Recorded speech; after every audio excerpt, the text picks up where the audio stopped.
सफ़र है जहाँ वो सवारी कर रहे हैं।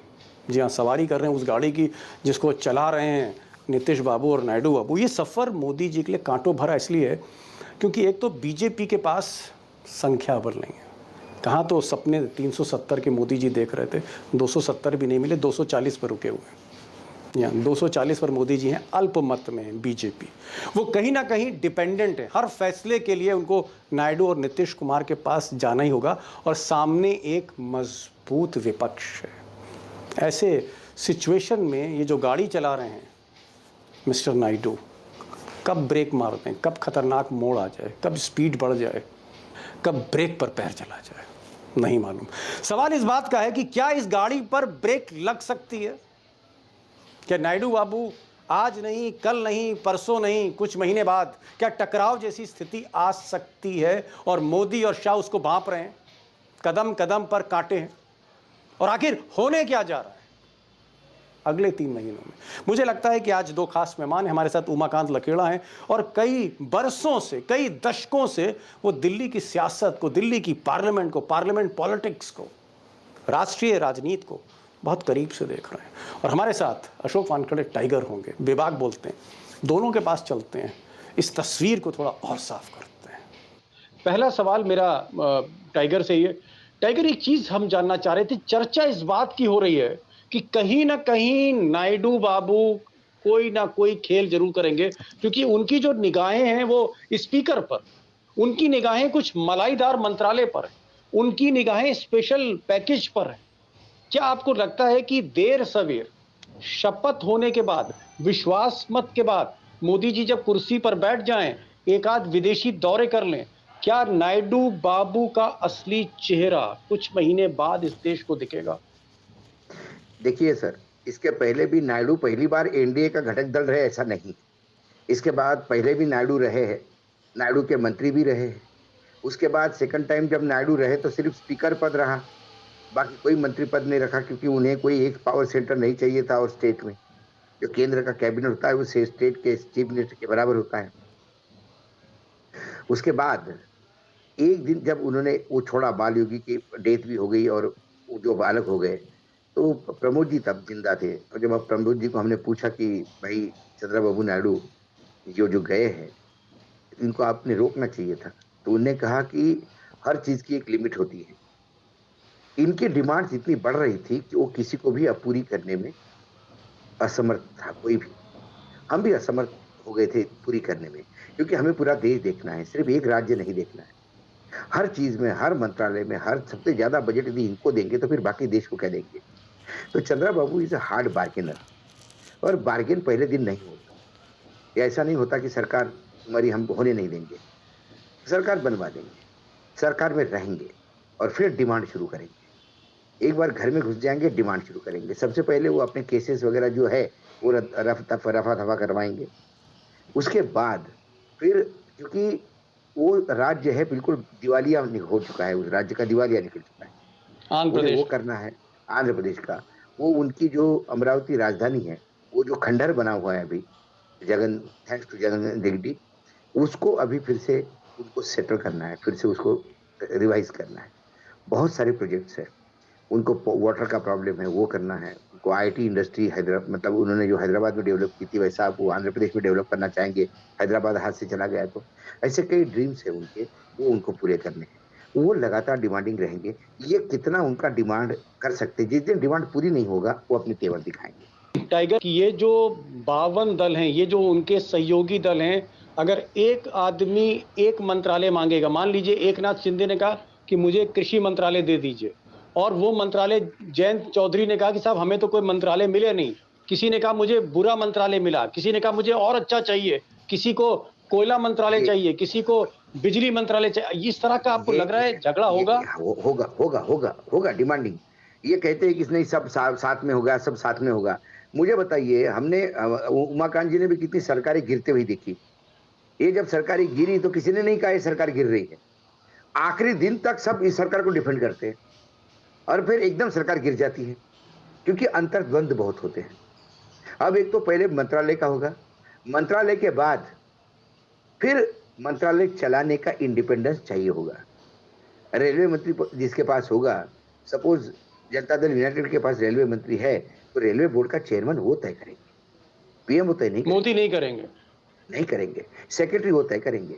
अब उसमें अडानी को ठेका दिया जाएगा, तो अडानी को नीतीश के पैर में झुकना पड़ेगा। मात्र वो अमित शाह जी के पास जाके ठेका नहीं मिलेगा वहां पे। और यदि किसी ने इंटरफियर किया तो फिर झगड़े होंगे। झगड़े होंगे। उमाकांत जी टाइगर कह रहे हैं कि धीरे धीरे अभी तो मतलब नई नई जो है तलाक के बाद फिर से दोस्ती हुई है, क्योंकि तलाक जो है वो नायडू बाबू के साथ भी हुआ है मोदी जी का, और तलाक जो है वो नीतीश कुमार के साथ भी हुआ है। तो ये जो दोबारा निकाह हुआ है, दोबारा शादी हुई है, तो हनीमून पीरियड होगा लखेड़ा साहब, या दोबारा जब शादी होती तो हनीमून नहीं होता है लखेड़ा साहब?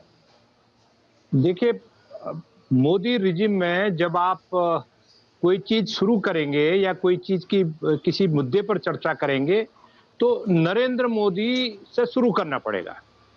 नरेंद्र मोदी का पिछले 22-24 साल का जो इतिहास है, विधायिका में काम करने का या संसद में काम करने का, वो कोलिशन से उनका कोई रिलेशन नहीं रहा। उनको कोलिशन पॉलिटिक्स कैसे चलाई जाती है, उसके लिए क्या प्रिकॉशंस होते हैं, क्या संवेदनशीलता होती है, क्या मैनेजमेंट होता है, क्या कोहेसिवनेस होती है, क्या ट्रांसपेरेंसी होती है, क्या लोगों का मान सम्मान होता है, कैसे रखा जाता है, कैसे रिश्ते बनाए जाते हैं, कैसे विश्वास अर्जित किया जाता है, ये डिक्शनरी में, नरेंद्र मोदी की डिक्शनरी में ये शब्द नहीं है। उनका ये होता है कि मैंने हुक्म चला दिया, इस हुक्म को पालन होना है। और मुझे जिस तरह से आज 2014 से लेकर के 19 और 19 से 24 तक मोदी सरकार के 90% मंत्रियों के नाम किसी को नहीं पता इस देश में। पहले भी होता था ऐसा, पहले भी होता था, लेकिन मंत्रियों की कोई औकात नहीं, कोई हैसियत नहीं, कोई फाइल नहीं जाती। सारी फाइल प्रधानमंत्री कार्यालय में अटकी पड़ी रहती हैं और कोई डिसीजन होता नहीं। मंत्री को कहा जाता है सेक्रेटरी के थ्रू कि इस डिसीजन को इंप्लीमेंट कर दीजिए, और मंत्री को नहीं पता लगना चाहिए। मंत्री को पता, पार्लियामेंट क्वेश्चंस का पता नहीं मंत्री को, क्या क्वेश्चन आ रहे हैं, क्या जा रहा है। उनको एक कार दे रखी, एक बंगला दे रखा है, एक सेक्रेटरी दे रखा, 15-20 एपीएस स्टाफ, चपरासी, प्यून, घर में स्टाफ, ऑफिस में स्टाफ, उसके बाद उनको पता नहीं हो क्या रहा है। पहली बार यह है कि वित्त मंत्रालय को पता नहीं कि बजट में क्या हो रहा है। पूरा बजट पीएमओ में लिखा जा रहा है। मतलब नहीं तो क्या अब ऐसा होगा या कुछ, या परिवर्तन होगा? कुछ नहीं होगा। मैं सिंपल सा बात है कि इस आदमी के काम के तरीके में, ढर्रे में रत्ती भर भी मुझे नहीं लगता कि कोई चेंज होने वाला है, कोई बदलाव होने वाला है। नहीं, जिसको कहते हैं कि ये सुधरेगा नहीं, जिसको कहते हैं ये सुधरेगा नहीं, तो जब आप ये सुधरेगा नहीं जी, तो फिर क्या आप उम्मीद कर सकते हैं जी? नहीं, तो अगर ये सुधरेगा नहीं, मतलब आप क्या कह रहे हैं कि मोदी के कामकाज के तरीके में, टाइगर पहले मैं आपसे पूछूंगा, फिर यही सवाल मैं लखेड़ा साहब से पूछना चाहता हूं। ये कह रहे हैं लखेड़ा साहब कि मोदी जी के माइंडसेट बिल्कुल बदलने वाला नहीं है, मोदी जी का काम करने का तरीका बदलने वाला नहीं है, मोदी जी को एहसास ही नहीं है कि उनके दोनों हाथों के नीचे बैसाखियां हैं। अगर एक बैसाखी हटी तो मोदी जी गिर जाएंगे, उनकी सरकार गिर जाएगी। क्या मोदी जी वाकई अपना स्वभाव नहीं बदलेंगे टाइगर? और अगर स्वभाव नहीं बदलते हैं तो फिर आगे आपको होता क्या दिख रहा है 6 महीने बाद? मैंने आपको इसीलिए कहा कि अभी मंत्रिमंडल में झगड़े होंगे। अब मोदी जी ने वो सॉल्व कर दिए, तो फिर वर्किंग ऑफ मिनिस्ट्री में वो तकलीफ होगी। किसी ने भ्रष्टाचार किया तो डिफेंड करना पड़ेगा। आप उस मंत्री को डांट नहीं सकते कि तुम्हारे यहाँ कितना भ्रष्टाचार होगा। वो बोलेगा पार्टी चलाने के लिए मेरे को भी पैसा चाहिए। क्या जवाब दोगे आप?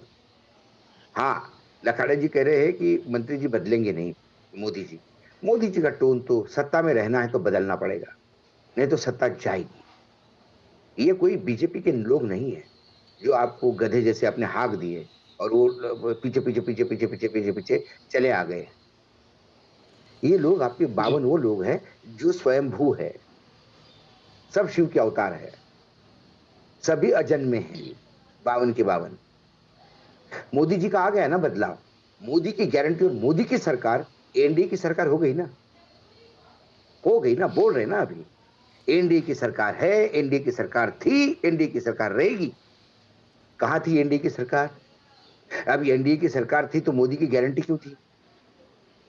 एनडीए की गारंटी क्यों नहीं थी? सवाल ये है कि बदले है हुजूर, और बदलना पड़ेगा यदि सत्ता में रहना है तो। और यदि सत्ता जाएगी तो तिहाड़ जाना पड़ेगा। क्या सत्ता जाएगी तो तिहाड़ जाना पड़ेगा। मतलब इतने घपले और भाई निकलेंगे अलमारियों से? नहीं नहीं, घपले निकलने की जरूरत ही नहीं है। आपको किसने कहा घपले निकलने के लिए तिहाड़ जाने के लिए घपला करना पड़ता है? Who told you? क्या किया था अनिल देशमुख ने? रहा ना केजरीवाल ने 13 महीने जेल में। या हेमंत सोरेन? संजय के बारे में क्या बोला कोर्ट ने? ये क्या है आपके पास? कुछ है ही नहीं। क्यों संजय सिंह? संजय सिंह के बारे में क्या बोला? क्यों रखे हो इसको? है ही नहीं आपके पास तो कुछ नहीं सर। इलेक्टोरल बॉन्ड का खेल केस खोलेंगे, उसमें 2 उद्योगपति कहेंगे कि हमको मोदी जी ने हमको घर बुला के बोला था कि पैसा दो ना तुम्हें देख लूंगा तुम, वो अप्रूवल हो जाएंगे।